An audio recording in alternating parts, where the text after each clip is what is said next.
पुण्यामध्ये पोलीस एका हत्येचा तपास करत होते। याच तपासादरम्यान सरोगसीचा रॅकेट चालवणाऱ्या एका रॅकेटचा पोलिसांनी पर्दाफाश केलेला आहे आणि ही टोळी मुलांची विक्री करत असल्याचाही संशय आहे।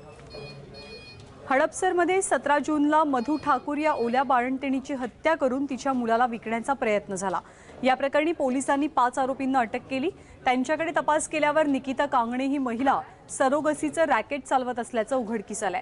एका स्त्री बीजासाठी ती महिलेला 15,000 रुपये द्यायची, तसंच 5,000 रुपये कमिशन म्हणून स्वतःजवळ ठेवायची।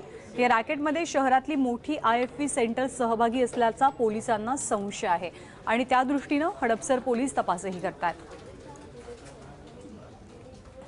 तपासामध्ये असं निष्पन्न झालेलं आहे की ही निकिता कांगणे आणि हिच्या ज्या सहकारी महिला आहेत, तर ह्या पुण्यातील एका हॉस्पिटलमध्ये स्त्रीबीज